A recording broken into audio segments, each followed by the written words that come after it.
Kaixo, gu gara Xabi eta Larik, eta gaur funtzio analizia aurkeztuko dugu. Lehenengo funtzioa analizia egiteko funtzio bat izan behar duzu. Eta gero, pausu batzuk jarraitu behar duzu. Lehenengo, balio tabla bat egin behar duzu. Dela jarri, X eta Y eta bost balio. Gero, egin behar duzuna da, aldatu balioa. X menos B, jartzen duzu horrela. Egin behar duguna da F-ren balioa aldatu, X-ren balioa aldatu, eta egin. Adibidez, egin dugu. Minus 6, minus lau, eta gai bi. Eta hau ateratzen da, importante, beti jarri bi. Si no, Ez baduzu jartzen bi, dena gongo...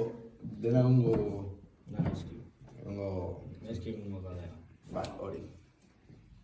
Eske nik naiz estrangeroa eta ez dut oso ondo hitz egiten euskeraz. Baina ari naiz intentatzen. Eta ateratzen dena da minus 8. Eta hau egiten dugu balio guztiekin. Orain, grafikoa egingo dugu. Egin behar dugu grafiko bat, eta jarri balioak. Minus bat, minus bi, minus hiru, eta horrela guztiekin. Ez dezu esan, baina hau da bigarren pasua. Bai. Hau da beste pasu bat. Minus lau, minus bost, minus 6, eta horrela. Hasta minus 8, zeden, daukagu minus 8 hemen.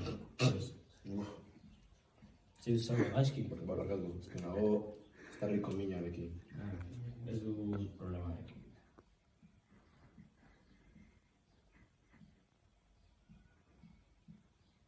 Eta orain, Y-koaren, no, X, zeren hau da Y-ko.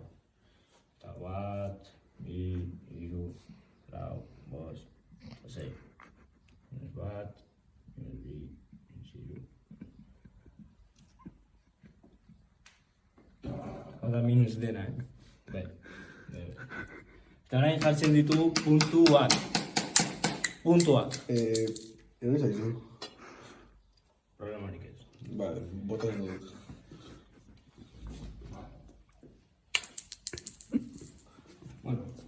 Minus 8 eta X minus B. Jartzen ditugu puntuak, pin, hemen, puntu bat. Bigarrena. Minus 3. Edo zaizu?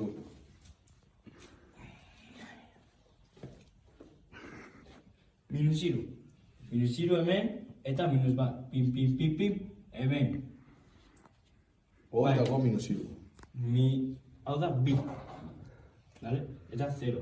Jartzen dugu linean. 7. Jartzen dugu, bere lekuan. Gero, 12. Jartzen dugu gehiago, zeren ez ditugu jarri. Eta jartzen dugu, bi, pi, hemen aialatzen. Hemen. Eta orain, puntu guztiak puntatzen ditugu. Eta horrela ateratzen da balioa. Bai. Eta orain... Baina, koza bat? Zer? Galdera bat daukat. Zergatik linea hau eta izan behar da horrela, ez? Eska bat lineagoa. Bai. Eta kurbatua. Nik daukat zure soluzioa. Bale. Eskerrik asko. Kotiko. Eskerrik asko. Jarri ondo, Oso ondo. Horrela egin behar da. Beti erregelarekin. Eta azterketan hartu duzu erregela bat horrelakoa, bale? Eta kalkulagailu. Horrelakoa. Ez badaukazuko horrelakoa eta gomakoa izan bada, penkatzen duzu. Niri egin zidak. Horrelakoa, mira, marka hau da Jarri. Hau da marka.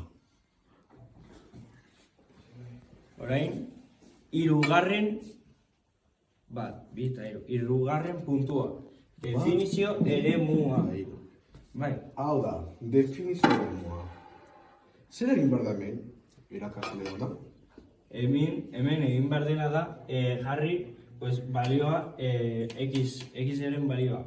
Hemendik, onera. Vale? Jartzen dugu. Parentesi, beti. Vale? Eta jartzen dugu, -8 da Y-koa. Ez konfunditu. Zergatik da Y-koa? Zer da Y-koa? Hau edo hau? Hau da Y-koa, Bai? minus Y-koa, eta beno, Y-koa plus, Bai? minus X, eta gehi X. Zer esan nahi du Y-koa eta isa? Pues, balioak. Eskerrik asko. Bai. Ulertu duzue? Claro. Hemen, Oso ondo. -2 ateratzen da, bueno, ez dakigu, zeren ikusten duguna da, bakarrik balio hau. Eta, funtzioa jarraitzen du. Entonces, minus infinito. Minus infinito. Bai. Jartzen dugu koma, zeren, ez badugu jartzen koma, berdina esaten ari gara. Eta, gehi infinito. Hori da infinito bat. Bai. Vale. Minus infinito, koma, gehi infinito. Eta- Zergatik da infinito? Zeren funtzioa jarraitzen du, baina ez dugu ikusten zeren hau balioak, oza, ez dugu hartuko balio guztiak, zeren infinito da. Infinito da. Bai. Eta ez dugu bukatzen. Eta azterketa, ez dugu bukatzen, bukatzen duzu. Berriro oso erreza. Beste pausu bat. Ibilbidea. Ibilbidea da berdina, baina Y-koarekin. Bai. Entonces, berdina. Menos infinito, koma más infinito. Zeren ez dakigu. Da infinito. Orain, gorakorra eta berakorra. Jarri, No, tío, Mikel. Está muy serio, hermano. Mikel, hermano. Espera, corten.